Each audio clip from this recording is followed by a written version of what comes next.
Hello and welcome to Crossfire, the show that dives into the heart of global conflicts, where nations collide, alliances shift, and lives hang in the balance. On tonight's show, we tell you how Israel is reportedly making moves that could change the dynamics of the Ukraine war. Also on the show, we detail Hamas's resurgence as a military player in Gaza, despite its bruising battle with Israel. Stay tuned as we break down these critical developments and explore their impact on the future of global power and security. Israel is reportedly making moves that could change the dynamics of the Ukraine war. Reports suggest that the country has started transferring Russian and Soviet-made weapons to Ukraine. These weapons were originally captured during Israel's conflicts in Lebanon. But can Israeli weapons really help an embattled Ukraine continue fighting against Russia? Our next report looks at this question for you.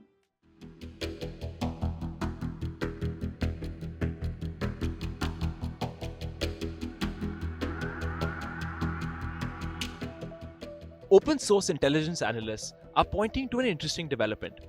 US Air Force C-17 military transport planes have been spotted making trips from Israel to Poland. These flights began in Germany at Ramstein Air Base, stopped at Hatzerim Air Base in Israel, and continued to Poland, a key logistics hub near Ukraine's border. Analysts believe these flights are carrying arms that Israel is transferring to Ukraine for its fight against Russia. Discussions between Israeli officials and Ukrainian diplomats have reportedly been underway for some time now. Ukraine has even thanked Sharon Heskel, Israel's deputy foreign minister, for pushing this initiative in the Israeli parliament. But what exactly is being transferred? The weapons include sniper rifles and Kornet anti-tank missiles, systems originally supplied to Hezbollah by Syria, a long-time Russian ally. These were captured by Israeli forces during operations in southern Lebanon in late 2024. The numbers are staggering. Over 85,000 weapons, ammunition, as well as equipment was seized. Among them are almost 7,000 launchers for anti-tank missiles, almost 3,000 small arms pieces, and 60 air defense missiles. While some systems originated from Iran, North Korea, and China, around 60% of the captured stockpile is of Soviet or Russian origin. Now, the timing of these defense transfers from Israel to Ukraine seems significant. Israel has historically maintained a neutral stance in the Russia-Ukraine war. But Iran's growing partnership with Moscow, supplying drones and missiles to Russia, has shifted the balance. For Israel, helping Ukraine is about more than politics. It's a strategic move against Iran. Iran has been a staunch supporter of Hamas and Hezbollah and continues to threaten Israel's security. With Iranian drones hitting Ukrainian targets and Israel facing direct threats from Tehran, aligning with Kyiv sends a strong message. If true, this effort would not be the first collaboration between Israel and Ukraine. Israel, the United States, and Ukraine have been in talks to supply Kyiv with Patriot air defense systems. The reported weapons transfers signal a deeper involvement in Ukraine's defense efforts. But it's not without risks. Israel's actions could provoke Russia, which has remained a complex player in the Middle East. As tensions rise, the region's balance of power is shifting. Israel's decision to send captured weapons to Ukraine could redefine alliances and create ripple effects far beyond the battlefield. The question now is, how will Moscow react? And what does this mean for Israel's own security in the volatile Middle East? Iran is bracing for a storm. With economic turmoil, rising unrest, and Donald Trump's return to the White House, Tehran sees an existential threat ahead. The tension is palpable. Iran's supreme leader, Ayatollah Khamenei, was recently seen wearing what appeared to be a bulletproof jacket, symbolizing the regime's deep anxiety. With Trump's maximum pressure campaign potentially returning and military strikes now on the table, the big question is, how long can Iran keep playing defense? For more on this, listen in to our next report.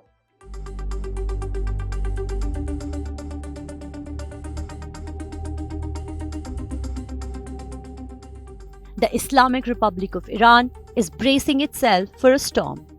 In the midst of economic chaos, escalating domestic unrest, and a rapidly changing geopolitical landscape, Iran has issued urgent orders to its proxy forces across West Asia. The cause? Donald Trump's return to the White House.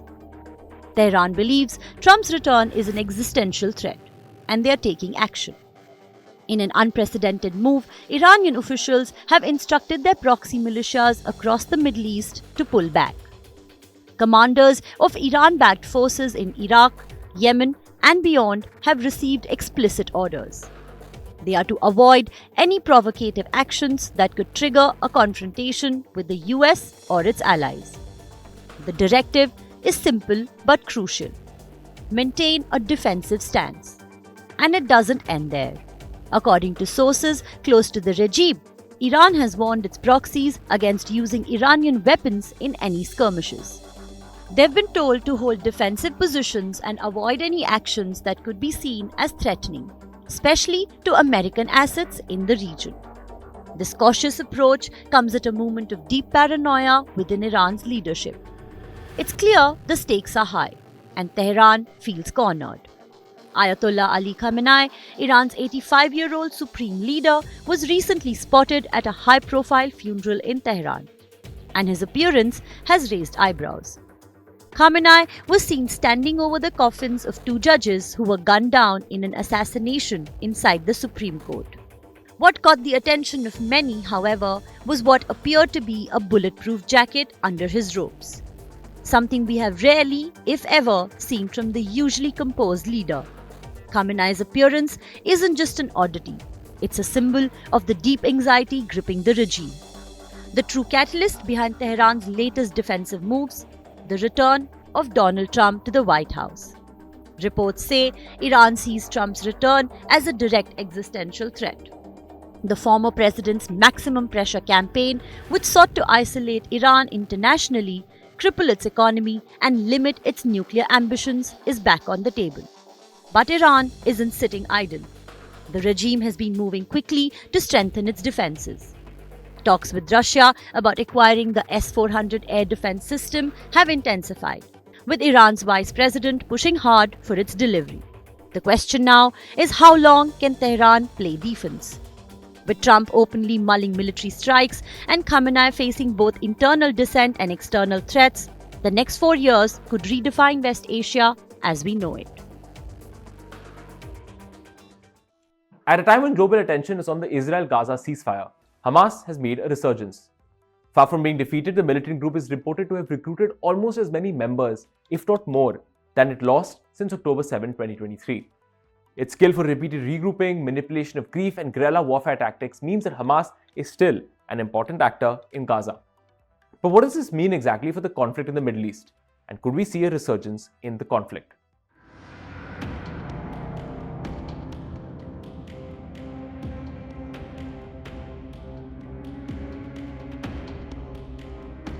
The world is busy applauding the Israel-Gaza ceasefire deal, a temporary truce in a devastating 15-month-long war between Israel and the Islamic Resistance Movement or Hamas.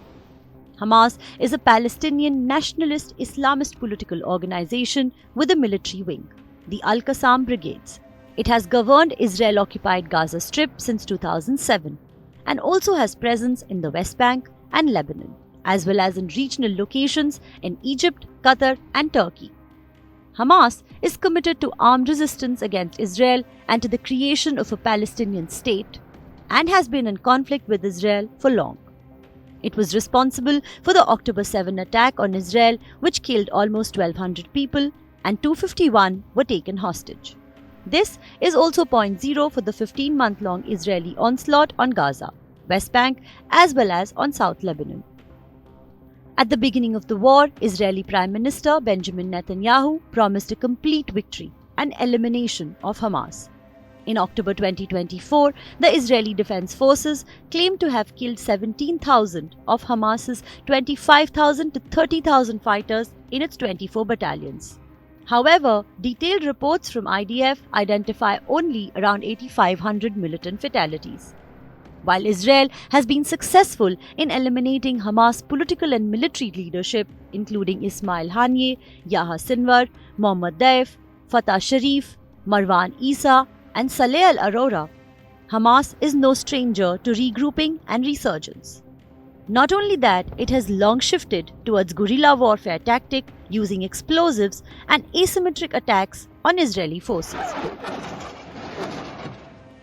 Since the organization is fluid and there is no verifiable intelligence from inside Gaza, gathering exact data on Hamas is in itself a daunting task. However, very recently, the former US Secretary of State, Antony Blinken, said the following. We've long made the point to the Israeli government that Hamas cannot be defeated by a military campaign alone, that without a clear alternative, a post-conflict plan, and a credible political horizon for the Palestinians, Hamas, or something just as important and dangerous, will grow back. That's exactly what's happened in northern Gaza since October 7th. Each time Israel completes its military operations and pulls back, Hamas militants regroup and reemerge because there's nothing else to fill the void. Indeed, we assess that Hamas has recruited almost as many new militants as it has lost. That is a recipe for an enduring insurgency and perpetual war. Blinken reported that Hamas has replaced almost all killed fighters in Gaza with new recruits and is far from defeated or weakened enough to be sidelined. Another US intelligence report mentions that while it lost around the same number of members, Hamas has recruited between 10 to 15,000 members since the start of its war with Israel. The Iran-backed group could very well complicate plans for post-war governance of the enclave. In the days since the ceasefire took effect, Hamas has shown itself to be deeply entrenched in Gaza. Hamas-run administration has quickly reimposed security measures and begun restoring basic services. But everything is not business as usual. Most new members are young and untrained and are reportedly being used for simple security purposes. However, Hamas is trying to change the narrative around its cause as well. The second round of hostage exchange as part of the ceasefire deal saw a stage set up with slogans against Zionism and presenting freed Israeli women soldiers with gift bags. Its use of propaganda to manipulate suffering and grieving Gazans into joining its ranks and revamped PR techniques to modify its image point to one simple fact: Hamas is not going anywhere, at least not in the foreseeable future. Bureau Report, India Today Global. That's all we have for you in this edition of Crossfire. You can catch the next episode tomorrow.